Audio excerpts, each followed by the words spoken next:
Diamant is not only an amazing character with a great design, but also a powerful unit in Engage who can act as a strong frontliner due to his solid strength, defense, and speed, ensuring he doesn't get doubled. But what is the best way to take full advantage of such a fantastic character?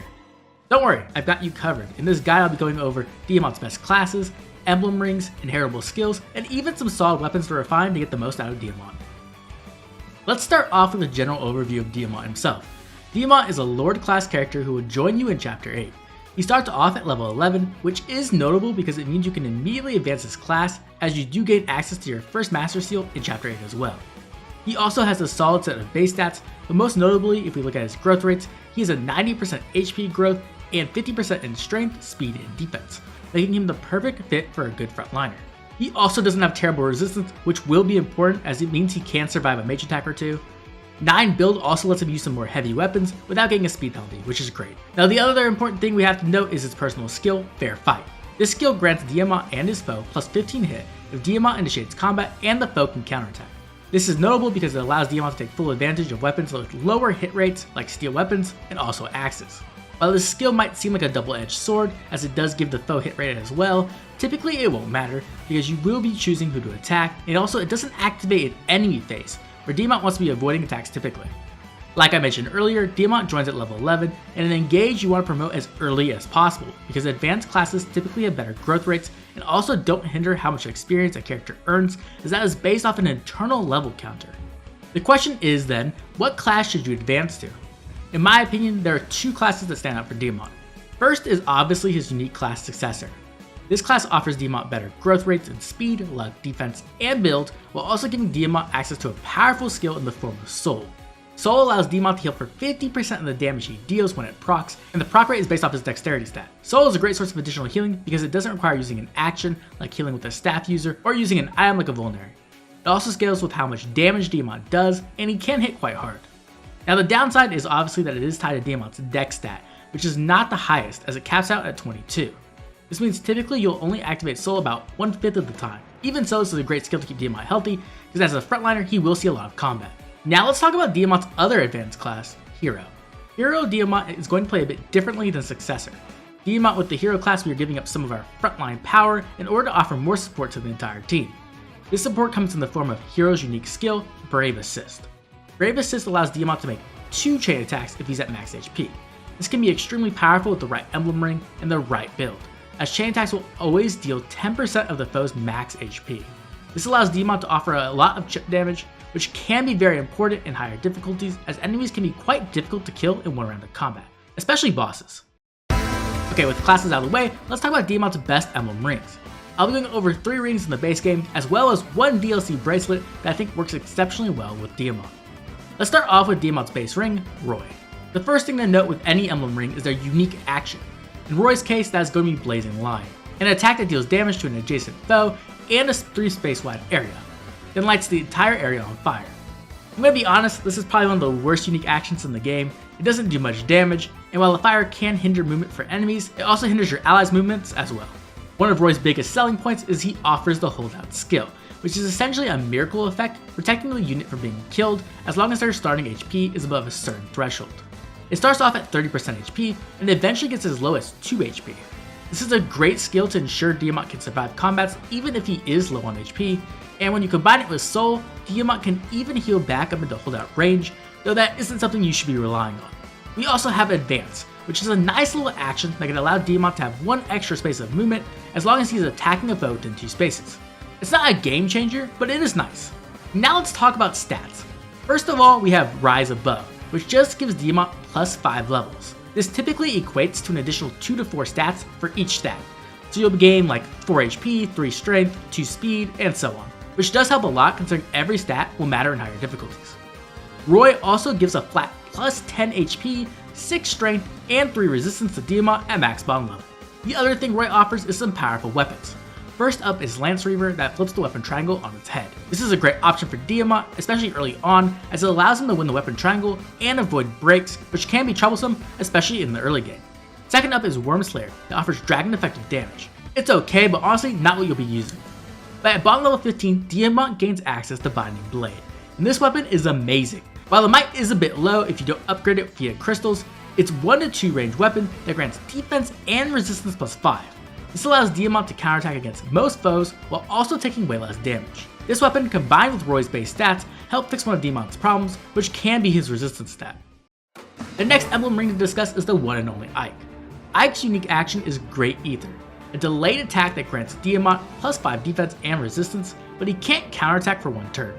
At the beginning of the next turn, Ike unleashes a 2-space massive attack, dealing damage to all enemies within the area and healing for 30% of the damage dealt. Great Ether is a very cool unique action and can be quite strong in the right situations, but it's not the easiest skill to use. Now, just for equipping the ring at max bond level, Diamant will get 7 HP, 4 strength, and 5 defense. You'll also gain access to some powerful passive skills like Resolve Plus that gives additional defense and resistance while below 75% HP. Wrath that can grant up to an additional 30 crit based off how much HP Diamant is missing, and Reposition, which is an extremely useful assist action that allows you to move around allies.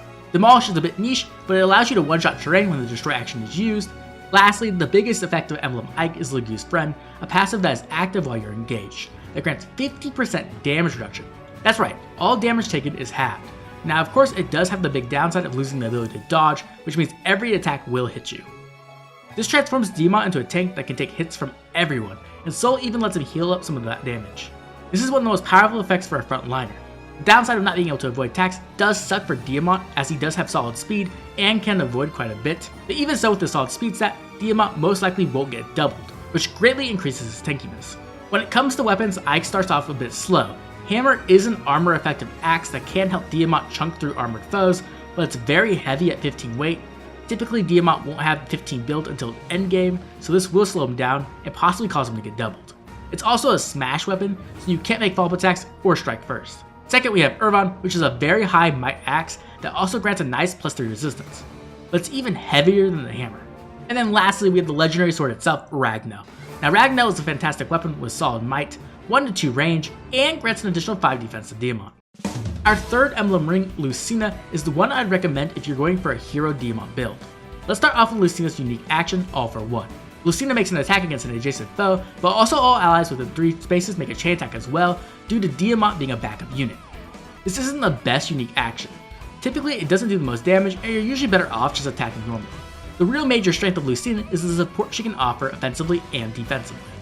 First up is Dual Assist Plus, a skill that allows Diamant to make chain attacks against any foe he can attack within his movement range, and the proc rate is 70%. But the skill really shines when combined with Hero's unique Brave Assist skill. This transforms Diamant into a mobile offensive support, doing up to 20% of the foe's max HP as damage whenever it procs. This makes it way easier to secure kills in harder difficulties. But that's not all. When engaged with Lucina, Diamant will also get access to the Bondage Shield action that has an 80% chance to prevent damage from the first attack from foes for adjacent allies. This is a life-saving skill. It's perfect to use in the front line alongside other tanks or even protect weaker allies from surprise attacks. And remember, this reduces the damage from the first attack to 0. This is especially good with fast allies who won't get doubled. Dual Support is a strong passive that can grant Diamant up to 90 avoid based on support levels with adjacent allies. The combination of all 3 of these skills transforms Diamant into a powerful frontline support and works amazing alongside other tanks. Now the final piece of the Lucina puzzle is her weapons. Honestly, not much to look at here. Noble Rapier offers effective damage against cavalry and armored foes, but has low might. Parthia is a powerful bow that even grants resistance, but isn't what you typically want to use as a frontline unit. And lastly, Parallel Falchion is a dragon effective sword, but also has low might. Okay, let's move on to DLC. While DLC bracelets like Tiki or the Three Houses bracelet can work great on Diamant, the one I like the most is Hector. Hector transforms Diamant into a bulky tank similar to what Ike does, but offers some other great options. Unlike the other emblem rings, Hector's unique action, Storm's Eye, is an active skill that gives Diamant several passive effects for one turn.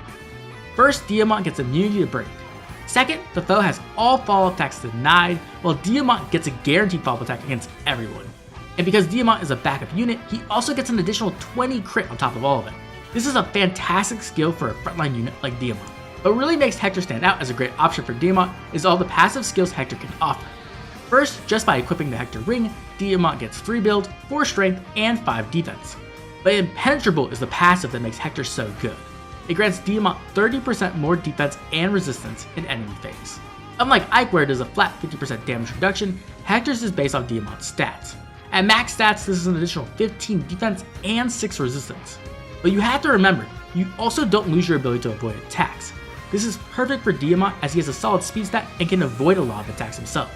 Hector also has adaptability that gives an additional 3 defense or resistance when hit by the appropriate damage type. Honestly, this skill is meh. The bonus doesn't stack, and you also can't have both the defense and resistance buff at the same time. Quick Riposte gives Diamant a guaranteed follow-up attack in enemy phase as long as his HP is above 60%. This is okay on Diamant. It can help against really fast foes, but typically Diamant can double by himself. This really shines in higher difficulties like Maddening. Piercing Glare is a unique action that consumes 20% of Diamant's max HP, but creates a 4-space diagonal area that foes can't enter. This may seem a bit weird, but honestly it's very good, as it allows Diamant to block off sections of the map by himself. This essentially can funnel enemies into Diamant where he can kill them and protect his allies behind him. Heavy Attack is just a nice passive that grants some extra damage if Diamant's weapon is too heavy for him. And then lastly, we have to talk about Hector's weapons. Wolf's Bale is decent as it can't offer effective damage against calves and armored foes, but its might is quite low. Ruined Sword on the other hand is extremely interesting. It's a 1-2 range magical sword that also heals for 50% of the damage it deals. Now typically this sword wouldn't be great on Diamant as he has low magic, but Ruined Sword actually calculates damage differently than other magic swords. It calculates damage by taking half of Diamant's strength, rounded down, plus 12 might from the weapon. So this weapon is actually better on high strength units like Diamant. It gives him a solid way to heal tank, target resistance against armors, and hit 2-range foes. And then lastly, of course, we have Armads. Armads is a 22 might axe with dragon effectiveness that also grants defense plus 5. This weapon works great with Storm's Eye as you don't need to worry about getting doubled thanks to the follow-up denial. Now, to take full advantage of these emblem rings though, you need to inherit the proper skills. When it comes to skills, there is some important things you need to know. First of all, SP is hard to come by in this game. Unless you have the DLC, then you can get some nice SP items to help you out. Second, you need to have a ring equipped to earn SP at all, so make sure to have some type of ring always equipped to every character you are using. Third, powerful skills do not stack. So for example, if you're planning to use Hector as your emblem ring, do not inherit Quick Riposte Plus as it won't stack. Okay, with all that out of the way, let's discuss what I think are some of the best skills to pick up for each build. First up is the Canter skill. This allows Diamant to move 2 to 3 spaces after acting. This is fantastic for positioning as it can allow Diamant to snipe problematic foes, then move back to block off areas or fill in formations. You can get the base version of the skill for 1000 SP, but if you are planning to do that, make sure to do so before Chapter 10. Another great early game option is Arm Shield. This skill reduces the damage Diamant will take when having weapon triangle advantage. This is a great source of damage reduction early on, and the best part is that it's extremely cheap, coming in at only 200 SP for the first version. Once again, make sure to inherit before Chapter 10. Holdout can be a strong option for non-Roy builds, because it offers the miracle effect, but it is very expensive SP wise, even for the first version. If you do inherit the skill, do not go past the second version, as anything past that is overkill in my opinion. Favorite Food from Celica is a great option for early game. It only costs 200 SP and allows you to refill your engage meter by eating the leftovers you get from cooking. This can be a great way to keep Diamant in his engage throughout the map, which is extremely powerful when you consider how much of a game changer these emblems can be. Okay, let's move on to some of the skills you can get after Chapter 11. First up is Dual Assist. The first version of the skill costs 1k SP and has a 35% chance to trigger. This will allow Diamant to offer that extra chip damage. But just be sure if you are going to inherit the skill, it is not if you're using the Lucina ring, as it does not stack. Now, one of my favorite skills is Resolve. Resolve grants up to an additional 7 defense and resistance if Diamant is below 75% HP. This is a fantastic skill for any non-Ike build, as it bolsters Diamant's already good defense and fixes his resistance. Now, if we're talking about the very best skill for Diamant in my opinion, it's Pair Up from Corin. It costs a whopping 2k SP, but it's worth every single point and works with all the emblem rings I went over. Pair Up prevents Diamant from taking damage from foes' chain attacks. This is invaluable and fixes the biggest problem with tanking and engage. Many times you will find Diamant frontlining against a lot of enemies and they won't be doing much damage, but then the chain attacks are coming in and deal 10% of his HP per hit. This is by far the most damning thing and can easily lead to Diamant's death. I cannot overemphasize just how good this skill is, and in my opinion is a must pick up. The last skill option is Quick Riposte Plus. This is for a non-Hector build and is best for high difficulty like Maddening, where foes are much faster. This skill can help Diamant to secure kills or get more damage in, and thanks to Soul, he'll even have an easier time staying above that 60% HP condition. Okay, the last thing to discuss is some good weapons for Diamant early game. My first piece of advice is to make sure your entire farm is filled with dogs, as they give out ingots, including silver ingots, which can help upgrade your weapons massively early on. Because of Diamant's solid build and personal skill, he can make great use of a steel sword. You can easily upgrade this to +3 quite quickly and get a decent amount weapon. Another great option is a Killing Edge +3. This weapon doesn't require any silver and offers good might and 35 crit. The hit is a bit low, but with Diamant's personal skill, it fixes it to an extent. Another weapon you are absolutely going to want for Diamant is the hand axe. This is going to be his main range weapon throughout early game, as his magic is very low, so he can't really use Levin Sword all that well. Another really great weapon, and the one I mainly used, is Folkvanger, the sword from the Fire Emblem Heroes collab. This weapon can be acquired by connecting a Fae account to your Switch account. It's completely free, so I'd recommend doing it if it doesn't bother you. This weapon has solid might, good hit, and low weight. It also gets some great upgrades, though they can be a bit silver intensive. Now the last thing of course is engravings. Personally, I like the Marth engraving as it gives a nice bonus to all stats, but some other good options are Sigurd, Leaf, Byleth, and the Three Houses engravings. Byleth can be in particular good if your Diamant got some nice build level ups. With that, my ultimate Diamant guide is done. I hope this guide was able to help you out with your Diamant builds and possibly give you some ideas on how to use him. Diamant is a phenomenal unit, and he definitely carried me throughout my run. If you enjoyed the video, like and subscribe. This has been Oblivion. Catch y'all later.